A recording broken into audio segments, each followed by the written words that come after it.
There's a lot of time I felt desperate. One of them especially when I'm out of cash.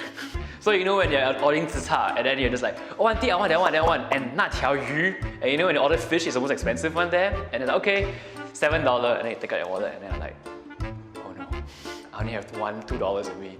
And then you're like, auntie, do you have the QR code? Don't have.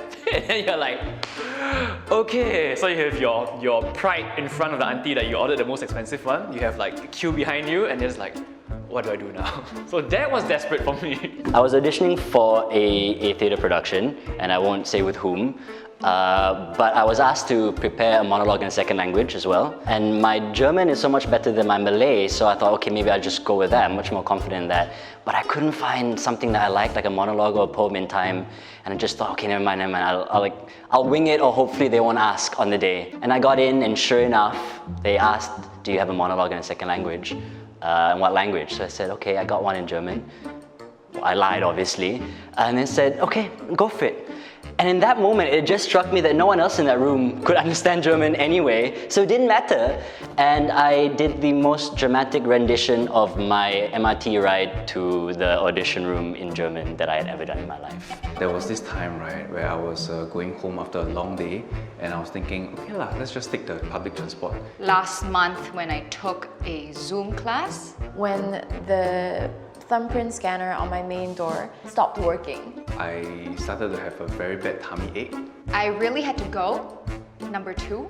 and the thing is, I didn't have the key, I didn't have the card, and I really needed to use the toilet. And then there was no bus, there was no cab, and I was very desperate for a toilet. I was very desperate. So I was considering, should I do it? I couldn't leave the class, so I just turned off my camera and brought the laptop with me to the toilet. What happens next, I will not reveal. Maybe in another interview. There was one point in time where I was caught up in MLM, the multi-level marketing stuff.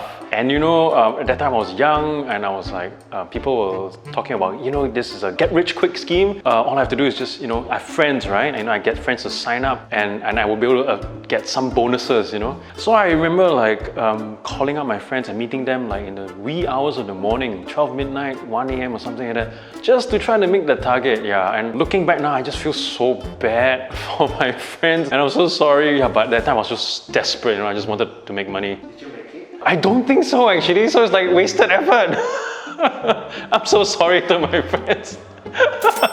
When I had to pass my driving test and get my license, actually for this show and another show that I was working on concurrently, because I needed to drive for a bit for this show.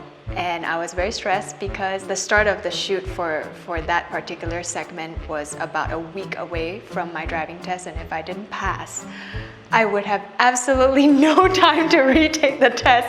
And that was the time where I prayed so hard to not make any stupid mistakes on the road, but thank God I got my license and I did the scene with no problem. Whew.